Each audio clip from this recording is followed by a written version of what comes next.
ವಾದ್ಯಸ್ಯ ಶ್ರುತಿಸುನಯಮಾನೈಕವಿಷಯಾತ್ ಸ್ವತಂತ್ರಸ್ತಂತ್ರಜ್ಞೋ ಗುರುರಪಿ ಗುರೋರ್ಯಶ್ಚ ಜಗತಾಂ ವಿಮೂಢಾ ಯತ್ತತ್ವಂ ಪ್ರಕಟಮಿಹ ವೇತ್ತುಂ ಸ್ವಮನಸೋ ಮುಕುಂದಂ ಧ್ಯಾಯಾಮ ಪಹತ ಕುಹಕಂ ತಂ ಸ್ವಮಹಸಾ ಸರ್ವವಿಘ್ನಃ ಪ್ರಶಮನಂ ಸರ್ವಸಿದ್ಧಿಕರಂ ಪರಂ ಸರ್ವಜೀವ ಪ್ರಣೇತಾರಂ ವಂದೇ ಜಗದಂ ಹರಿಂ ಕರೋತು ಮಮ ಕಲ್ಯಾಣಂ ಹರಿರ್ಹಯಮುಖಾವಿದಃ ಗುರುಶ್ಚ ಮಧ್ವನಾಮಾ ಮೇ ವರದೋಸ್ತು ನಿರಂತರಂ ವಾಣಿತೆ ಕರವಣ್ಯಂ ವಚರಣೋರ್ಧಿ ಸರ್ವದಾ ಮಧ್ವಾಕ್ಯ ಸರಣಿ ಭೂಯಾತ್ ಶ್ರೀಮದಾಚಾರ್ಯ ಭಾವಗ ತಮಾಶ್ರಯೇತ್ ಗುರುಂ ಭಕ್ತ್ಯಾ ಮಹಾವಿಶ್ವಾಸಪೂರ್ವಕಂ ನಿಕ್ಷಿಪೇ ಸರ್ವಭಾರಾಂಶ್ಚ ಗುರು ಶ್ರೀ ಪಾದಪಂಕಜೇ. ಭಗವಂತನ ಕರುಣಾ ಸಮುದ್ರನಾಗಿರುವಂತಹ ಭಗವಂತನ ಮಹಾಮಹಿಮೆಯನ್ನ ಜಗನ್ನಾಥದಾಸರು ಬಹಳ ಸುಂದರವಾಗಿ ನಮಗೆ ತಿಳಿಸ್ತಾ ಇದ್ದಾರೆ. ಮುಂದಿನ ಪದ್ಯ ಬಹಳ ಸುಂದರವಾಗಿರುವಂಥದ್ದು. ಭಗವಂತ ನಮ್ಮನ್ನೆಲ್ಲ ರಕ್ಷಣೆ ಮಾಡ್ತಾನೆ. ರಕ್ಷಣೆ ಮಾಡಿದ್ರೆ ಭಗವಂತನಿಗೇನಾದ್ರೂ ಲಾಭ ಇದೆನಾ? ನಮ್ಮ ಕಲಿಯುಗದ ಜನದ ಸ್ವಭಾವವನ್ನ ಜಗನ್ನಾಥದಾಸರು ಇಲ್ಲಿ ಎತ್ತಿ ತೋರಿಸ್ತಾರೆ. ನಾವು ಯಾವುದೇ ಕೆಲಸ ಮಾಡಬೇಕಾಗಿದ್ರು ಹುಚ್ಚಾಗಿರಬಹುದು, ಅವನನ್ನೂ ಕೇಳಿ ನೋಡಿಬೇಕಂದ್ರೆ ನೀನ್ ಯಾಕಪ್ಪ ಇದನ್ ಮಾಡ್ತೀಯಾ ಅಂತ ಕೇಳಿದ್ರೆ, ಇಲ್ರಿ ನಂಗೊಂದ್ ಸ್ವಲ್ಪ ಲಾಭ ಇದೆ, ನನ್ಗೆ ಅನುಕೂಲ ಆಗತ್ತೆ, ಇವತ್ತಾಗ್ಲಿಲ್ಲ ಅಂದ್ರೂ ಮುಂದಾಗತ್ತೆ, ನನ್ನ ಮಕ್ಳಿಗಾಗತ್ತೆ, ನನ್ನ ಮೊಮ್ಮಕ್ಳಿಗಾಗತ್ತೆ, ನನ್ನ ಸಂಬಂಧಿಕರಿಗೆ ನನ್ನ ಸ್ನೇಹಿತರಿಗೆ ಅನುಕೂಲ ಆಗತ್ತೆ ಅಂದ್ರೆ ಲಾಭದ ದೃಷ್ಟಿಯಿಂದ ಇಟ್ಟುಕೊಂಡು ನಾವು ಕೆಲಸ ಮಾಡುವಂಥವ್ರು. ದೇವ್ರ ಪೂಜಾ ಮಾಡ್ರಿ ಅಥವಾ ಹೋಮ ಹವನ ಮಾಡ್ರಿ, ಅದರಿಂದ ಲಾಭ ಏನು ಅಂತ ಮೊದಲು ಕೇಳ್ತಾರೆ. ಲಾಭ ಇಲ್ಲದೆ ಯಾವ ಕೆಲಸವನ್ನು ನಾವು ಮಾಡೋದಿಲ್ಲ. ಆದರೆ ಇದಕ್ಕೆ ಪೂರ್ಣ ವಿರುದ್ಧ ಅದು ಭಗವಂತ. ಅದಕ್ಕೆ ಒಂದು ಉದಾಹರಣೆಯನ್ನು ಕೊಟ್ಟರು ಜಗನ್ನಾಥದಾಸರು. ಧನವ ಸಂರಕ್ಷಿಸುವ ಫಣಿತ ನುಣದೆ ಮತ್ತೊಬ್ಬರಿಗೆ ಕೊಡದನು, ದಿನದಿ ನೋಡುತ್ತ ಸುಖಿಸುವಂದದಿ ಲಕುಮಿವಲ್ಲಭನು, ಪ್ರಣತರನು ಕಾದಿಹನು ನಿಷ್ಕಾಮನದಿ ನಿತ್ಯಾನಂದಮಯ, ದುರ್ಜನರ ಸೇವೆಯ ನೊಲ್ಲ ಅಪ್ರತಿಮಲ್ಲ ಜಗಕ್ಕೆಲ್ಲ. ಬಹಳ ಸುಂದರವಾಗಿ ಉದಾಹರಣೆಯನ್ನ ಕೊಟ್ರು. ಈ ಸಾಮಾನ್ಯವಾಗಿ ನಿಧಿ ಅಂತ ಅಂತಾರಲ್ಲ, ಬೆಳ್ಳಿ ಬಂಗಾರ 500 ವರ್ಷದ್ದು 800 ವರ್ಷದ್ದು ನಿಧಿಯನ್ನ ಕಾಯ್ಲಿಕ್ಕೋಸ್ಕರವಾಗಿ ಸರ್ಪಗಳು ಯಾವಾಗ್ಲೂ ಕಾಯ್ತಾ ಇರ್ತಾವೆ. ನೀವು ಯಾವ್ದರ ಕೇಳ್ರಿ, ನಿಧಿಯಲ್ಲಿ ಪ್ರಖ್ಯಾತವಾದ ಅನಂತ ಪದ್ಮನಾಭ ದೇವಸ್ಥಾನ, ಎಷ್ಟೋ ಸರ್ಪಗಳು ಆ ನಿಧಿಯನ್ನ ಕಾಯ್ತಾ ಇರ್ತಾವೆ. ಆ ನಿಧಿ ಕಾಯುವಂತಹ ಸರ್ಪಕ್ಕೆ ಆ ಬಂಗಾರವನ್ನ ತೆಗೆದುಕೊಂಡು ಅಂಗಡಿಗೆ ಹಾಕಿ ಅದರಿಂದ ದುಡ್ಡನ್ನು ತಗೊಳ್ಳಿಕ್ ಬರ್ತದೆ. ಏನ್ ಲಾಭ ಇಲ್ಲ. ತಿರುಗ್ತದೆ, ಸುಮ್ಮನೆ ತಿರುಗ್ತಾ ಇರ್ತದೆ. ಆ ಬೆಳಕಿನ ಆ ಬಂಗಾರದ ಬೆಳಕಿನಲ್ಲಿ ಸರ್ಪ ತಿರುಗ್ತಾ ಇರ್ತದೆ, ಅದರಿಂದ ಯಾವ ಲಾಭನೂ ಇಲ್ಲ. ಆ ರೀತಿಯಾಗಿ ಭಗವಂತ ಸುತ್ತಾ ಇರ್ತಾನೆ, ಅದಕ್ಕೇನು ಲಾಭ ಇಲ್ಲ. ಬಂಗಾರದಿಂದ ಸರ್ಪಕ್ಕೆ ಯಾವ ಲಾಭನೂ ಇಲ್ಲ. ಹಾಗೆ ಭಗವಂತ ತನ್ನ ಭಕ್ತರ ಸುತ್ತಲೂ ಯಾವಾಗ್ಲೂ ಕಾಯ್ತಾ ಇರ್ತಾನೆ. ಅದನ್ನು ಇಲ್ಲಿ ಹೇಳ್ತಾರೆ ಬಹಳ ಸುಂದರವಾಗಿ. ಲಕ್ಷ್ಮೀಪತಿಯಾಗಿರುವಂತಹ ಭಗವಂತ ಧನವ ಸಂರಕ್ಷಿಸುವ, ಭೂಮಿಯಲ್ಲಿ ಸ್ಥಾಪನೆ ಮಾಡಿರುವಂತಹ ಧನವನ್ನ ಬಂಗಾರವನ್ನ ಫಣಿ ಸರ್ಪ ಹೇಗೆ ತಾನುಣದೆ ತಾನೂ ಉಪಯೋಗಿಸ್ಕೊಳ್ಳೋದಿಲ್ಲ, ಮತ್ತೊಬ್ಬರಿಗೆ ಕೊಡದೆ. ಸರ್ಪ ಇದೆ ಅಂದ್ರೆ ಯಾರು ಹೋಗೋದಿಲ್ರಿ ಹತ್ರ, ಹೆದರ್ತಾರೆ. ಹಾವಿದೆ ಅಂದ್ರೆ ಯಾರು ಹೋಗಲ್ಲ. ಇನ್ನೊಬ್ಬರಿಗೆ ಕೊಡದೆ ಅದೇನು ಮಾಡತ್ತೆ, ಅನುದಿನದಿ ನೋಡ್ತಾ ಕೂತ್ಕೊಳ್ಳುತ್ತೆ. ಆ ಸರ್ಪ ಅದರ ಕೆಲಸ ಏನು, ಆ ದ್ರವ್ಯವನ್ನ ನೋಡ್ತಾ ಇರುತ್ತೆ, ಸಂತೋಷ ಪಡುತ್ತೆ. ಹಾಗೆ ಭಗವಂತ ಯಾರು ನಿತ್ಯದಲ್ಲಿ ಭಗವಂತನ ಆರಾಧನೆಯನ್ನ ಮಾಡ್ತಾರೋ ನಿಷ್ಕಾಮನೆಯಿಂದ, ಅಂದ್ರೆ ಸರ್ಪ ಹೇಗೆ ಕಾಮನಾರಹಿತವಾಗಿ ಯಾವ ಆಸೆಯೂ ಇಲ್ಲದೆ ಪ್ರತಿಫಲಾಪೇಕ್ಷೆ ಇಲ್ಲದೆ ನಿಷ್ಕಾಮದಿಂದ ಭಗವಂತ ಅವರನ್ನ ಭಕ್ತರನ್ನ ಕಾಯ್ತಾನೆ.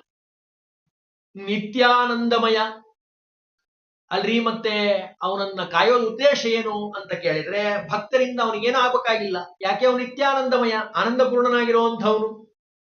ದುರ್ಜನರ ಭಕ್ತಿಹೀನರು ಅಂತ ಏನಿದ್ದಾರೋ ಆ ದುಷ್ಟರು ಅವರ ಸೇವೆಯನ್ನ ಯಾವತ್ತೂ ಸ್ವೀಕಾರ ಮಾಡೋದಿಲ್ಲ. ಯಾಕೆ? ಅಪ್ರತಿಮಲ್ಲ, ಅಸದೃಶವಾದ ಶೂರನಾಗಿರುವಂಥವನು, ಜಗಕ್ಕೆಲ್ಲ ಇಡೀ ಜಗತ್ತಿಗೆ ಸ್ವಾಮಿಯಾಗಿರುವಂಥವನು ಭಗವಂತ, ಸ್ವತಂತ್ರನಾಗಿರುವಂಥವನು.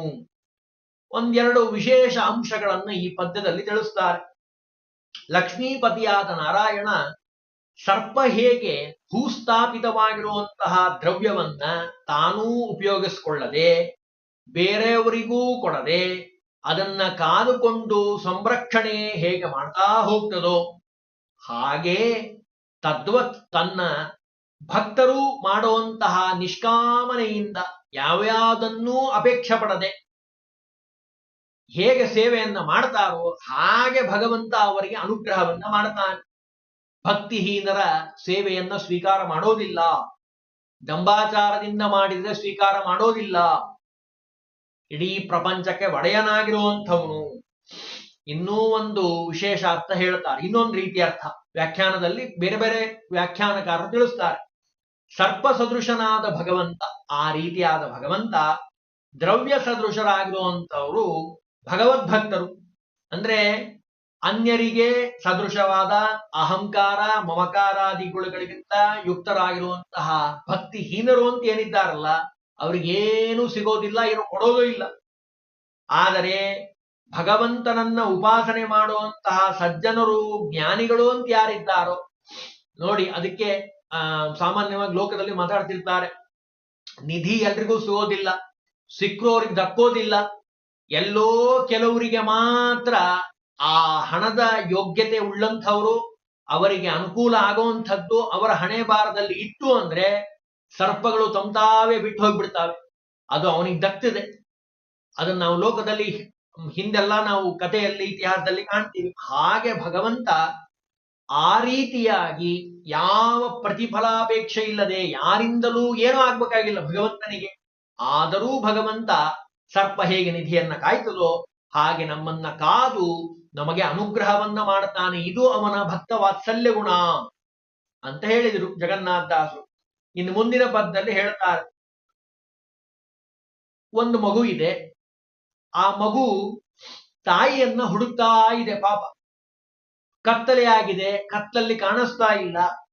ಆ ಸಂದರ್ಭದಲ್ಲಿ ಕತ್ಲೆಯ ಮಧ್ಯದಲ್ಲಿ ಬೆಳಕಿನಂತೆ ತಾಯಿ ಬಂದ್ಬಿಡ್ತಾಳೆ. ಆ ಮಗುವಿಗೆ ಆ ತಾಯಿಯನ್ನ ನೋಡಿದಾಗ ಎಷ್ಟು ಆನಂದ ಆಗತ್ತೆ ಅಂದ್ರೆ ಅದು ಹೇಳಲಿಕ್ಕೆ ಸಾಧ್ಯ ಇಲ್ಲ, ಶಬ್ದಗಳಲ್ಲಿ ವರ್ಣನೆ ಮಾಡಲಿಕ್ಕೆ ಸಾಧ್ಯ ಇಲ್ಲ. ಹಾಗೆ ಆ ತಾಯಿ ಬಂದು ಆ ಮಗುವನ್ನ ಎತ್ತುಕೊಂಡು ಮುದ್ದಾಡಿ ಸಮಾಧಾನ ಮಾಡಿ ಪ್ರೀತಿಯನ್ನ ತೋರಿಸ್ತಾಳಲ್ಲ, ವಾತ್ಸಲ್ಯವನ್ನ ತೋರಿಸ್ತಾಳಲ್ಲ, ತೋರಿಸಿದಾಗ ಹೇಗೆ ಆ ಮಗುವಿಗೆ ಆನಂದ ಆಗ್ತದೋ ಆ ರೀತಿಯಾಗಿ ಭಗವಂತ ನಮಗೆ ಅನುಗ್ರಹವನ್ನ ಮಾಡ್ತಾನೆ. ಅದಕ್ಕಿಲ್ಲಿ ಉದಾಹರಣೆಯನ್ನ ಕೊಟ್ರು.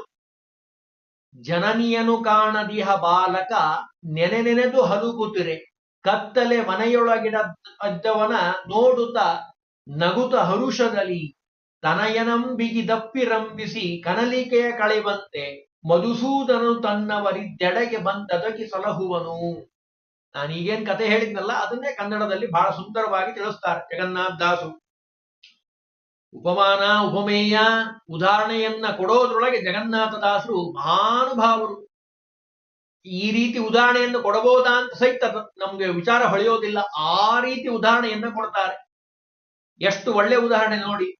ಕತ್ತಲೆಯಾಗಿದೆ, ಮಗು ಒಳಗಡೆ ಕೂತಿದೆ, ಪಾಪ ತಾಯಿಯನ್ನ ಕಾಣಿಸ್ತಾ ಇಲ್ಲ, ಸಿಕ್ಕಿದ್ದ ಹಾಗೆ ತಾಯಿಯೆಲ್ಲೋ ಹೋದೋಳು ಬಂದ್ಬಿಟ್ಲು.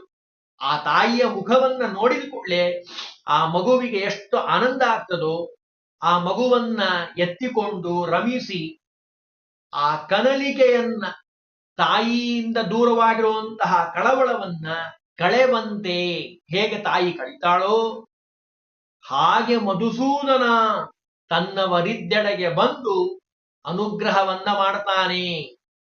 ಸ್ವಲ್ಪ ಇದರ ಒಳಗೆ ವಿಶೇಷವಾದ ಅರ್ಥಗಳಿದ್ದಾವೆ, ವ್ಯಾಖ್ಯಾನದಲ್ಲಿ ತಿಳಿಸ್ತಾರೆ. ತಾಯಿ ಸದೃಶನಾದಂಥವನು ಭಗವಂತ ಪರಮಾತ್ಮ. ಇಲ್ಲಿ ಕತ್ತಲೆ ಅಂತ ಏನಿದೆ ಅಲ್ಲ, ಕತ್ತಲೆ ಅಂದ್ರೆ ಬೇರೆ ಇನ್ನೇನೂ ಅಲ್ಲ, ಲಿಂಗದೇಹ ಅಂತ ಅರ್ಥ ಮಾಡ್ಕೊಳ್ಬೇಕು ಶಾಸ್ತ್ರದ ಭಾಷೆಯಲ್ಲಿ. ಕತ್ತಲೆ ಅಂತಾದ್ರೆ ಯಾವುದು? ಲಿಂಗದೇಹ. ತಾಯಿಯನ್ನ ನಾವು ಕಾಣ್ತಾನೆ ಇಲ್ಲ ಅಂದ್ರೇನು? ಭಗವಂತನ ಕಡೆ ಗಮನನೇ ನಮ್ದಿಲ್ಲ. ನಾವು ಲೌಕಿಕದಲ್ಲಿ ಈ ವಿಷಯ ವೈರಾಗ್ಯ ಬರದೆ ವಿಷಯ ಸುಖಗಳಲ್ಲಿ, ಭಗವಂತನಲ್ಲಿ ವೈರಾಗ್ಯ, ಹೆಂಡತಿ ಮಕ್ಕಳಲ್ಲಿ ಭಕ್ತಿ, ಭಗವಂತನಲ್ಲಿ ವೈರಾಗ್ಯ ನಮಗೆ ಬಂದೇ ಇಲ್ಲ. ಆ ರೀತಿಯಾಗಿರುವಂತಹ ನಾವು ತಾಯಿಯನ್ನ ಕಾಣದೆ ಮಗು ಹೆಂಗೆ ಹಂಬಲಿಸ್ತಾ ಇದೆನೋ ಹಾಗೆ ವೇದಶಾಸ್ತ್ರಗಳಲ್ಲಿ ಹೇಳಿರುವಂತಹ ಭಗವಂತನ ಪರಮಾತ್ಮನ ನಾಮ ರೂಪಗಳನ್ನ ಹುಡುಕಿ ಧ್ಯಾನ ಮಾಡಬೇಕು ಅಂತ ಇದ್ದೀವಿ. ಆದ್ರೆ ನಮ್ಮ ತಾಯಿ ಸಿಗ್ತಾನೆ ಇಲ್ಲ, ನಾವು ಸರಿಯಾಗಿ ಧ್ಯಾನ ಮಾಡ್ತಾ ಇಲ್ಲ. ಆ ಸಂದರ್ಭದಲ್ಲಿ ಹಂಬಲಿಕೆಯನ್ನ ಪರಿಹಾರ ಮಾಡೋಣ ಅಂತ ಹೇಳಿ ಪರಮಾತ್ಮ ಪ್ರತ್ಯಕ್ಷನಾಗಿ ಮೋಕ್ಷ ಕೊಡ್ತಾ ಇದ್ದಾನೆ. ಅಂದ್ರೆ ಅರ್ಥ ಏನು? ಈ ರೀತಿಯಾಗಿ ನಾವು ಚಿಂತನೆ ಮಾಡಬಹುದು. ಚರಾಚರಾತ್ಮಕವಾದ ಜಗತ್ತನ್ನ ಉದರದಲ್ಲಿ ಧರಿಸಿ ಪ್ರಳಯಾನಂತರ ಸೃಷ್ಟಿಕಾಲದಲ್ಲಿ ಯಾವತ್ತೂ ಜೀವರ ಉದರದಿಂದ ಹೊರಗೆ ಸೃಷ್ಟಿ ಮಾಡುವಂತಹ ಜಗತ್ತಿಗೆ ತಾಯಿ.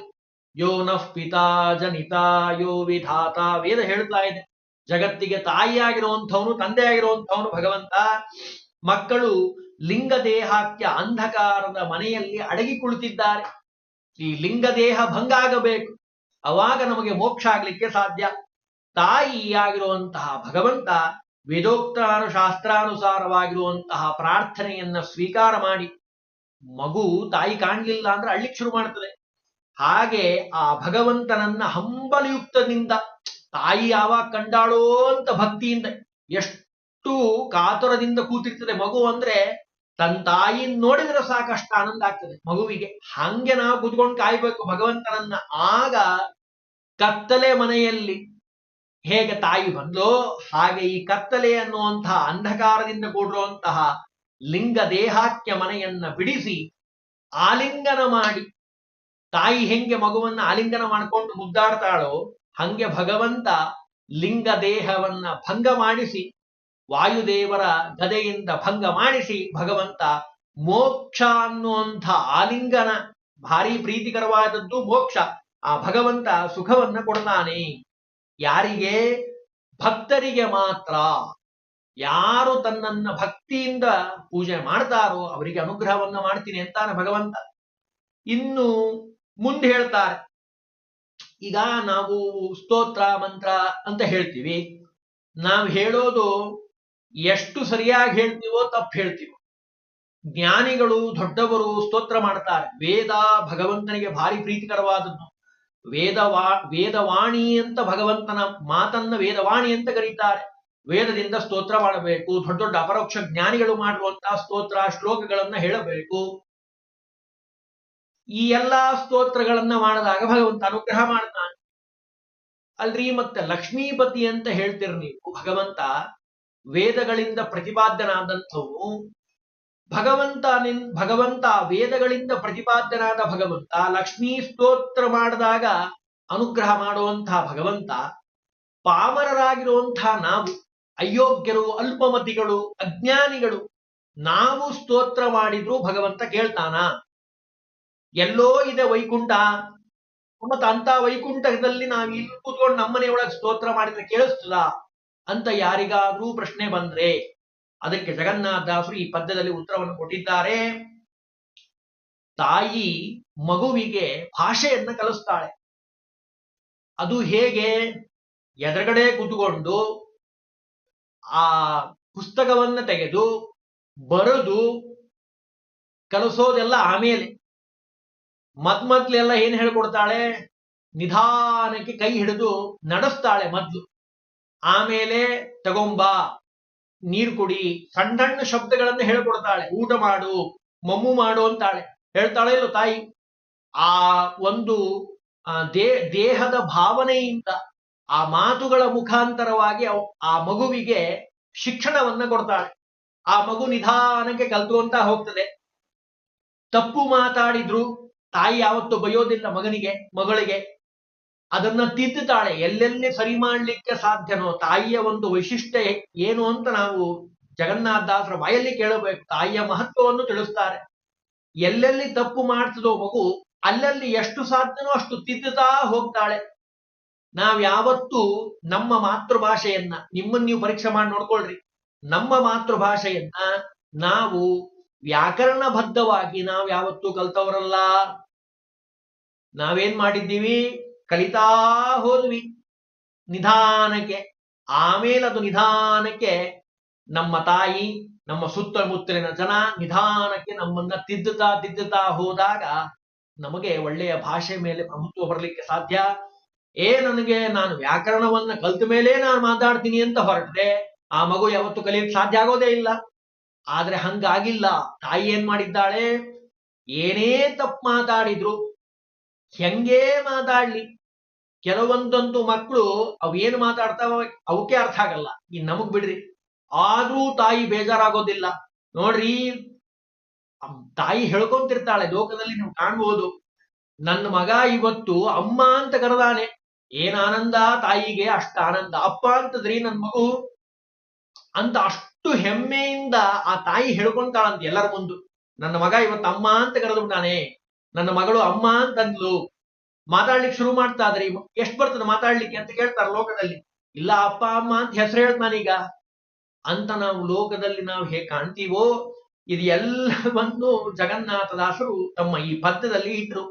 ಬಾಲಕನ ಕಲ ಭಾಷೆ ಜನನಿಯು ಕೇಳಿ ಸುಖ ಪಡುವಂತೆ ಲಕುಮಿ ಲೋಲ ಭಕುತರು ಮಾಡುತಿಹ ಸಂಸ್ತುತಿಗೆ ಹಿಗ್ಗುವನು.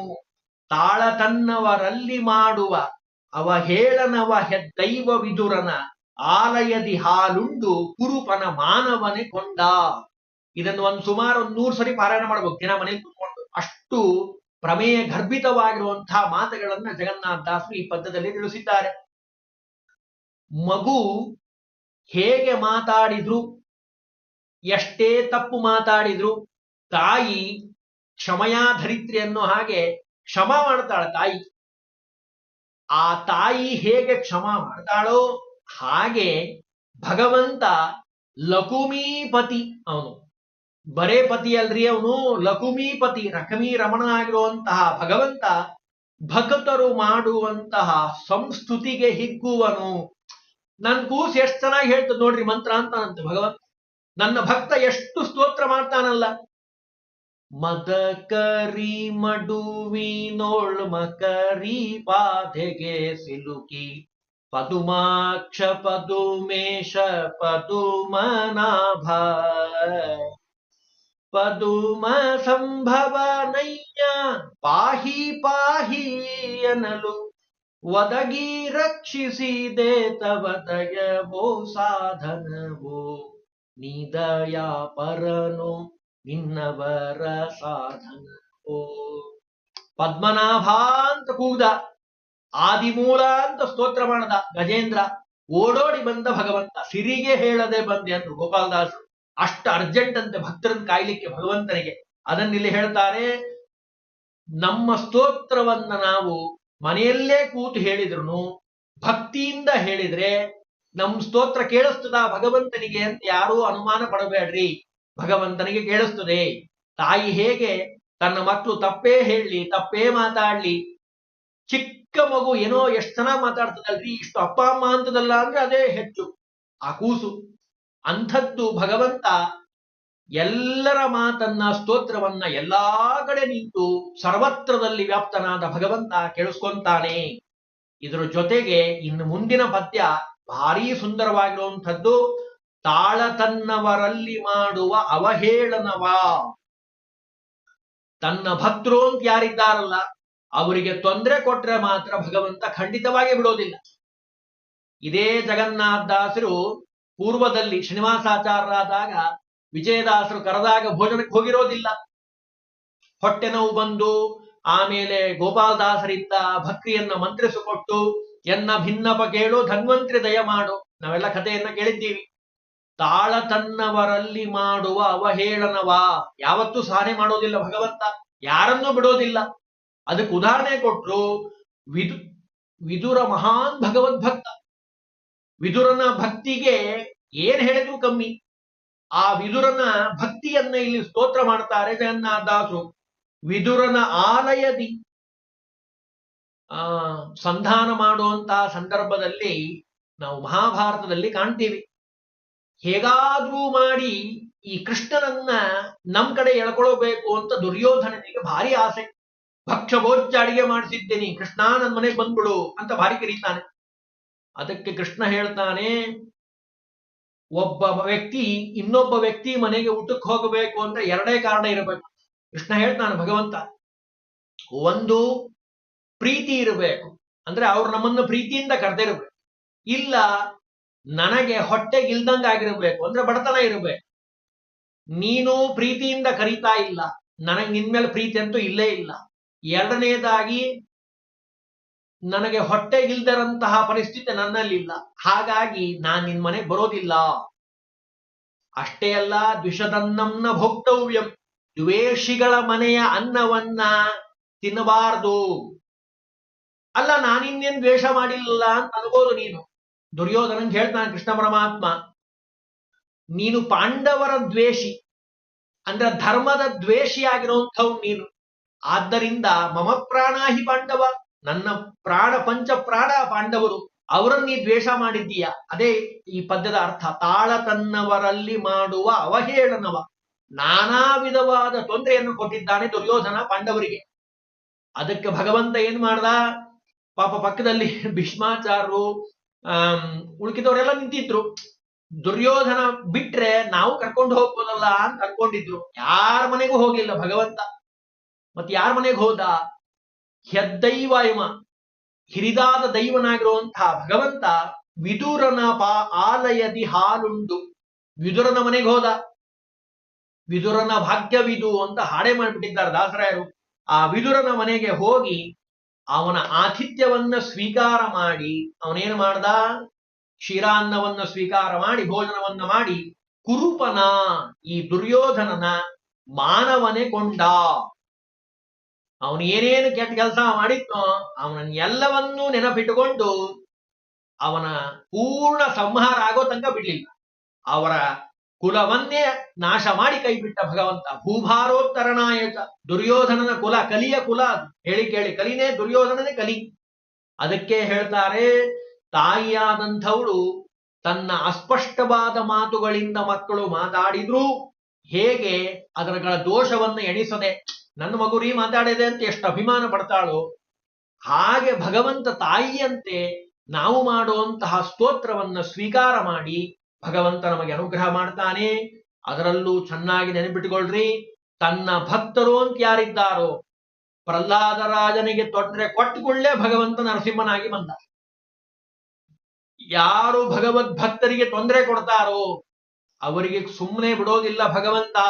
ಅದನ್ನಿಲ್ಲಿ ಹೇಳ್ತಾರೆ, ತಾಳ ತನ್ನವರಲ್ಲಿ ಮಾಡುವ ಅವಹೇಳನವ, ಹೆದ್ದೈವ ವಿದುರನ ಆಲಯದಿ ಹಾಲುಂಡು ಕುರುಪನ ಮಾನವನೇ ಕೊಂಡ. ಅದಕ್ಕೆ ಭಗವಂತನ ಮೇಲೆ ಭಕ್ತಿ ಮಾಡೋದು ಎಷ್ಟು ಮುಖ್ಯವೋ ಹಾಗೆ ಭಗವದ್ ಭಕ್ತರಲ್ಲಿ ಭಕ್ತಿ ಮಾಡೋದು ಅಷ್ಟೇ ಮುಖ್ಯ. ತದ್ಭಕ್ತ ದ್ವೇಷಗೆ ಬಚ, ಆಚಾರ್ಯರು ಕೊಟ್ಟಿರುವಂತಹ ಸಂದೇಶ. ಭಕ್ತರನ್ನ ಯಾವತ್ತೂ ಅಗೌರವ ಮಾಡಬಾರದು, ಅವರನ್ನ ಬಹಳ ಪ್ರೀತಿಯಿಂದ ಭಕ್ತಿಯಿಂದ ಕಾಣಬೇಕು. ಆವಾಗ ಭಗವಂತ ನಮಗೆ ಅನುಗ್ರಹವನ್ನ ಮಾಡ್ತಾನೆ. ವಿದುರನ ಮನೆಗೆ ಹೋಗಿ ಅವನ ಮೇಲೆ ಅನುಗ್ರಹವನ್ನ ಮಾಡಿ ಅವರನ್ನ ಆ ದುರ್ಯೋಧನ ಕುಲವನ್ನೇ ಸಂಹಾರ ಮಾಡಿದ್ದಾನೆ. ಇದು ಭಗವಂತನ ಕಾರುಣ್ಯ. ಅಷ್ಟು ಭಗವಂತ ಪ್ರೀತಿಯನ್ನ ಮಾಡ್ತಾನೆ ಭಕ್ತರ ಮೇಲೆ ಅನ್ನೋದು ಈ ಪದ್ಯದಲ್ಲಿ ನಾವು ಕಾಣುವಂಥದ್ದು.